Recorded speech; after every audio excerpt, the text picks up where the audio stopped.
सूखी खांसी रहती हो,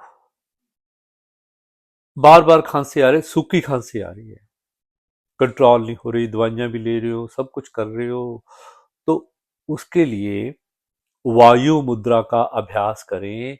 सुबह खाली पेट 5 से लेकर 10 मिनट तक। करना कैसे है? अपनी पहली उंगली को अंगूठे से दबाएं और सीधे बैठ जाएं, यहां रख लें घुटने पर। लंबे गहरे सांस लें। इसका अभ्यास करें 5 से लेकर 10 मिनट, सुबह खाली पेट।